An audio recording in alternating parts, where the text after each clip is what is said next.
My name is Ethan Walker. I'm 34. 3 years ago, I was trying to stop loving the woman I had spent half of my life with. She took my children, my money, and worst of all, my love for her. On the surface, I was fine. I went to work. I slept. I talked to people. But every quiet moment pulled me back to the same person. I hated her. And at the same time, I couldn't let her go. One evening, I came across a description of an experiment conducted by a Harvard professor, Daniel Gilbert. He claimed something I didn't want to believe. That romantic attachment isn't something you just survive, but something you can deliberately destroy. In about 20 minutes. The next morning, I was already at Harvard. We were sitting across from each other, and he calmly explained that this wasn't a method of revenge, not a way to forget, but a way to. And at the exact moment I began to understand, a person walked into the room that I never expected to see there. Before I tell you what happened next, don't forget to subscribe to the channel and leave a comment if you've ever had your heart broken. Thank you. Let's continue. The first surprise wasn't that she left. It was how completely she won by doing so. I didn't lose her in a single moment. I lost everything because I kept loving her after she was already gone. That's the part no one warns you about. I thought love was leverage. I thought loyalty would soften her. I thought patience would make her remember who I was to her. Instead, it did the opposite. The more I stayed gentle, the colder she became. The more I tried to understand, the more calculated she was. There's a principle people whisper about after divorces, usually with a bitter laugh. The less you love your wife, the more she loves you. I hated that idea. I thought it was cowardice dressed up as wisdom. I refused to play that game. And I paid for it. She didn't just leave me emotionally. She dismantled me structurally. Lawyers, documents, deadlines. All of it moved faster than my ability to think. I signed things because I was exhausted. I agreed to conditions because I still believed being reasonable mattered. She took the apartment. She took the savings. She took the business shares I had built through years of online marketing. And then came the part that hollowed me out completely, my daughter. Not reduced custody. Not shared time. She took her away as if I were a temporary chapter she wanted to close cleanly. I stood in an empty kitchen one night, holding a mug that still smelled like my child's hot chocolate, realizing that love had not protected me from anything. It had made me predictable. I wasn't loved. That truth arrived slowly and then all at once. Looking back, the signs were obvious. The way she stopped asking my opinion. The way decisions were already made before conversations started. The way my devotion was treated less like affection and more like a resource to be extracted. I had been faithful to someone who had already moved on mentally. Worse, I had been deceived into thinking my suffering meant something. That if I endured quietly, it would count as virtue. It didn't. It just taught her that I would always absorb the damage. After the separation, people told me to focus on myself, to distract myself, to date, to move on. None of that worked. Every quiet moment dragged me back to her. I hated what she had done, and at the same time I defended her in my head. I explained her behavior to myself. I softened her cruelty with context. My attachment was no longer love, it was dependence. And it was destroying me far more efficiently than the divorce ever could. I stopped sleeping properly. I replayed conversations that never happened. I imagined alternate outcomes where I said less, loved less, pulled back sooner. I understood too late that I had violated the very principle people warned me about, not because I didn't know it, but because I believed I was above it. I thought love made me strong. What it actually made me was easy to leave. By the time I came across the description of that Harvard experiment, I wasn't looking for hope. I was looking for anesthesia. I didn't want to heal. I wanted the attachment to stop. I wanted 20 minutes without her in my head. I had no idea then that this desperation, this absolute collapse, was exactly what would make the next part unavoidable. After she left, time stopped behaving normally. Days passed, but nothing progressed. I woke up already tired, as if sleep had only paused the pain instead of restoring anything. My phone became an object I hated and needed at the same time. Every notification felt like it might be her. Every silence confirmed it wasn't. I checked messages I already knew by heart. Old photos, voice notes, proof that something once existed and that I hadn't imagined it. This is what attachment does when it's no longer fed by reality. It turns memory into a drug. I tried to follow logic. I read articles. I listened to podcasts about letting go. Everyone talked about boundaries and self-respect, but none of it landed. Those ideas assume you still have a center. I didn't. My entire identity had been built around being chosen by her. When that choice was revoked, I didn't just lose a relationship. I lost orientation. I didn't know where to stand emotionally anymore. Even anger failed me. I couldn't stay angry long enough to feel relief. The moment rage appeared, it collapsed into longing. That's when I understood something terrifying. Love had stopped being mutual a long time ago, but my nervous system hadn't gotten the message. The principle I had mocked, the less you love her, the more she loves you, kept resurfacing like an accusation. I replayed our last year together with brutal clarity. Every time I pulled closer, she pulled away. Every time I reassured her, she became distant. My devotion didn't inspire affection, it erased attraction. I had mistaken emotional availability for value. I had mistaken endurance for strength. And she had responded the way power always responds to imbalance, by taking more. Losing my daughter was the breaking point. Not seeing her every day rewired my pain into something sharper, more primitive. I wasn't just grieving a partner anymore. I was grieving a role. Fatherhood had been my anchor. Without it, the days felt unstructured and hostile. I remember standing outside her school one afternoon, knowing I wasn't allowed to go in, watching other parents collect their children. That was the first time I felt truly invisible. Not ignored, erased. I realized then that my love had not protected my family. It had cost me access to it. That night, I finally admitted the truth I had been avoiding. I didn't want her back. I wanted the attachment gone. I wanted to stop loving someone who no longer existed in my life except as a source of pain. That distinction mattered. Wanting her back would have been romantic. Wanting the attachment gone was survival. And yet I had no idea how to separate the two. Every attempt to move on felt like betrayal. Not of her, of myself. As if letting go would mean admitting that the years I invested had been a mistake. It was during one of those nights, scrolling without intention, that I stumbled across a description of an experiment tied to Harvard. It wasn't framed as therapy. It wasn't motivational. It was clinical, almost indifferent. The claim was simple and unsettling. Romantic attachment is not permanent, not sacred, not mysterious. It's a cognitive emotional loop. And like any loop, it can be interrupted deliberately in a short, controlled window. 20 minutes. I didn't believe it. But disbelief didn't matter anymore.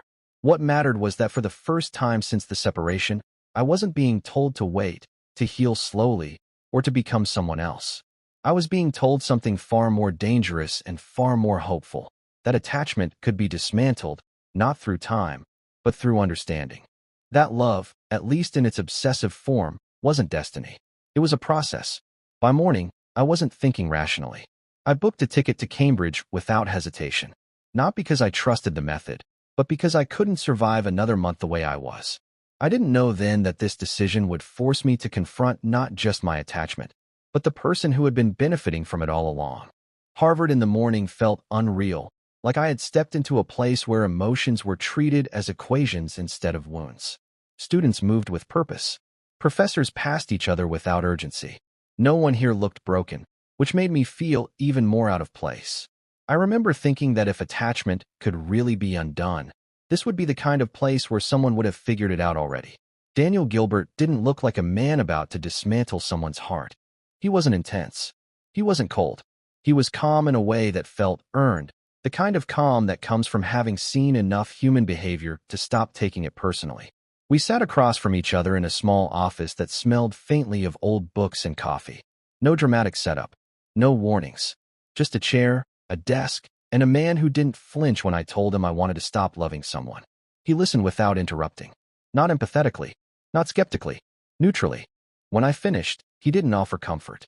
He didn't say it would get better. Instead, he said something that immediately made me defensive. "You're not suffering because you love her," he said.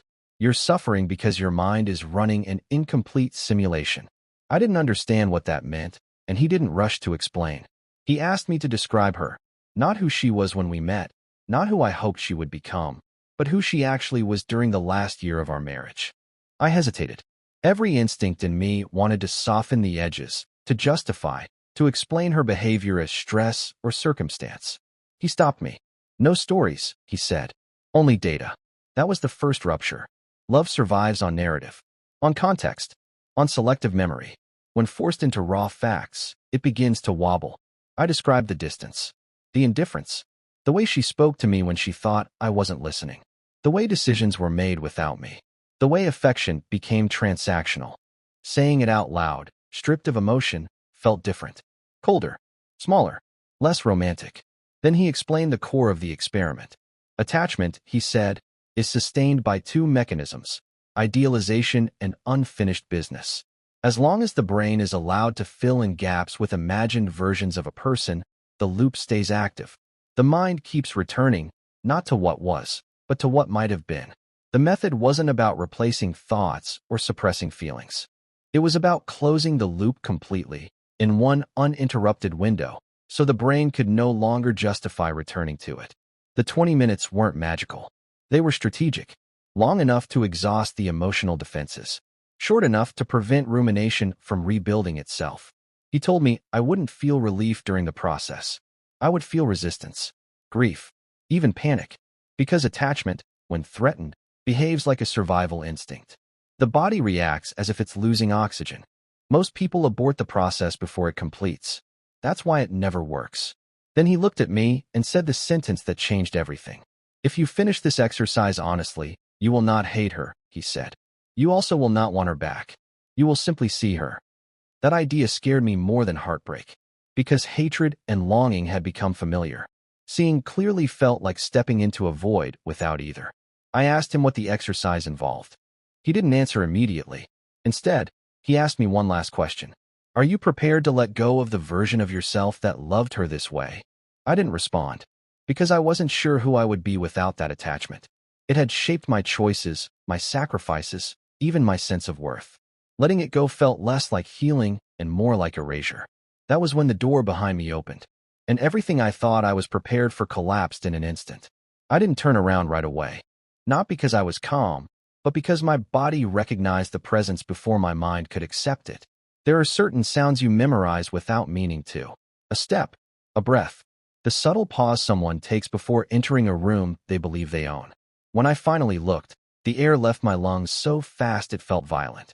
It was her. Not older. Not different. Not dramatic.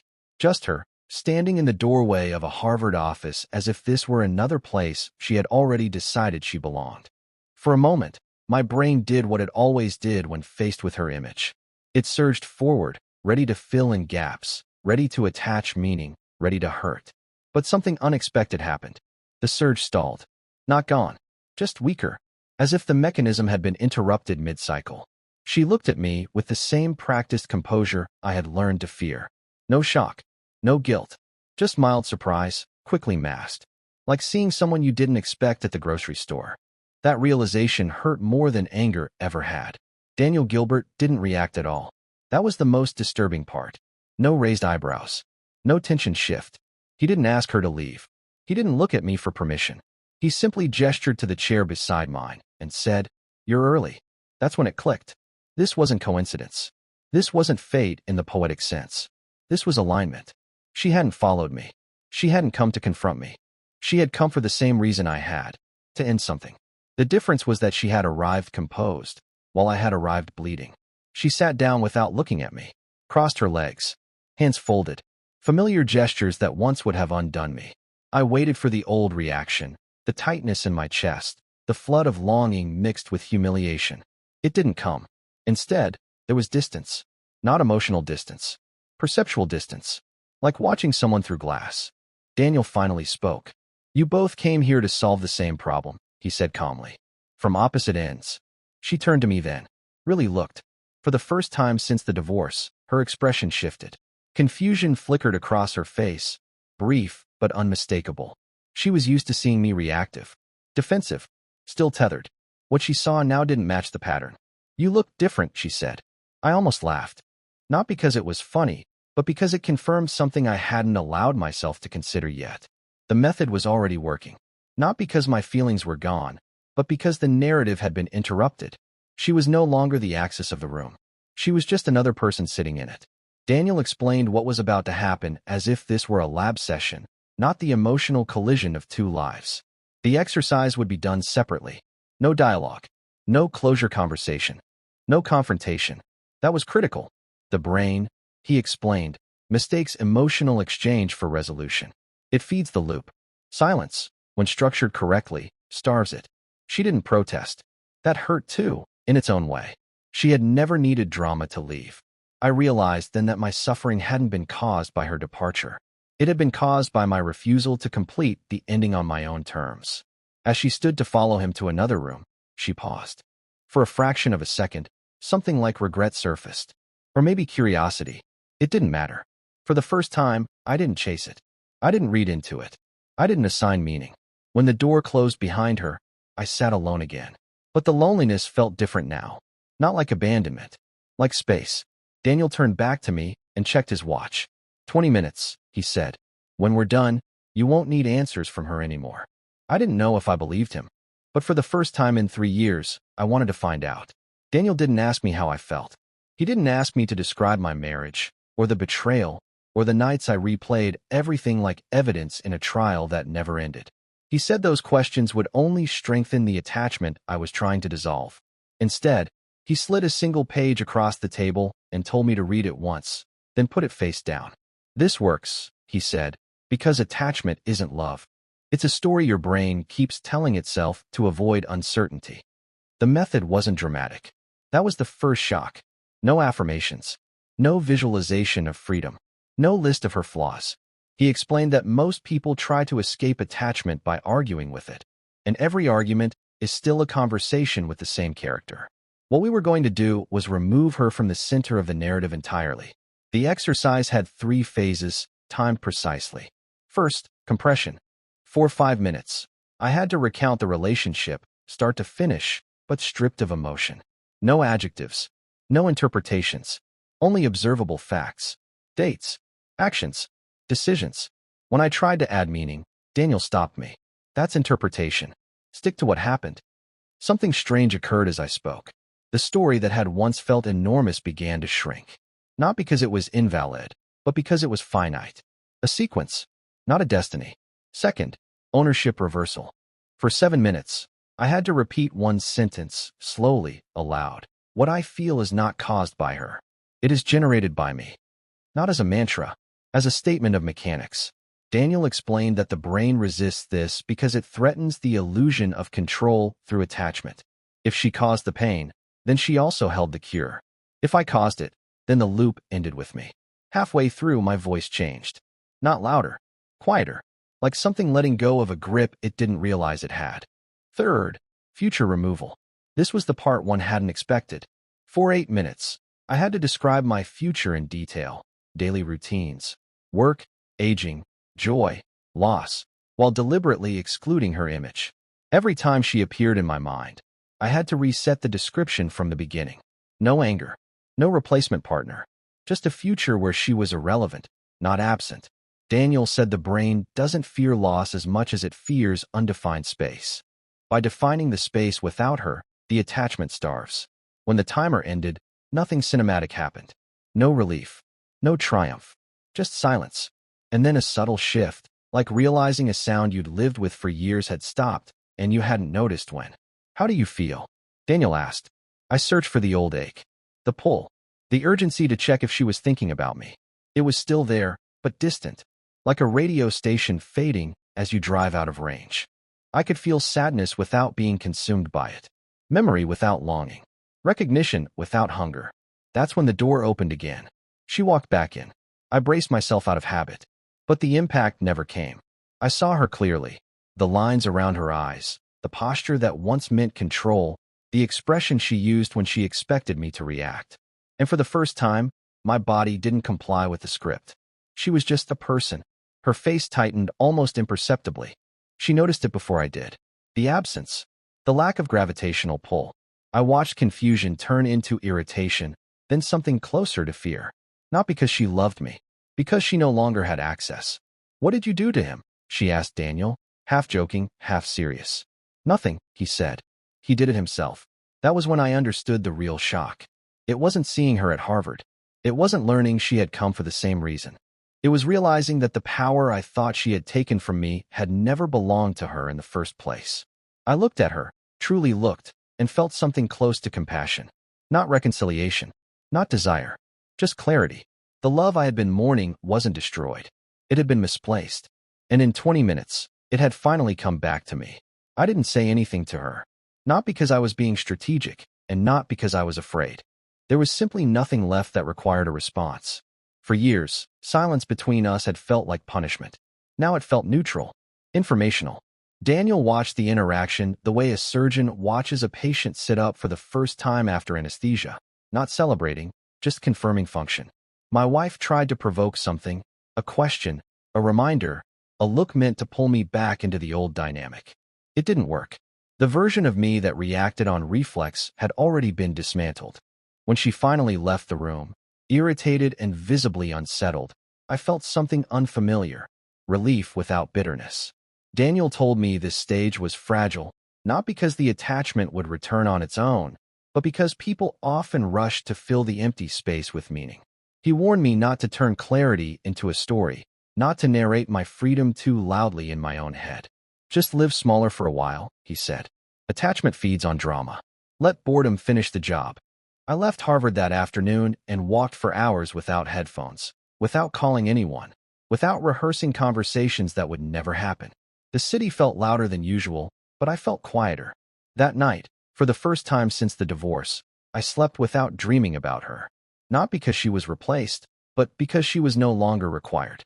The next morning, I did something I hadn't done in years. I opened my laptop and went back to work. Real work, not distraction disguised as productivity. I returned to online marketing, slowly at first, rebuilding skills I had abandoned while trying to save a marriage that had already decided to leave. The clarity stayed. Some days were still heavy. Loss doesn't vanish just because attachment dissolves. But suffering lost its teeth. Months turned into years.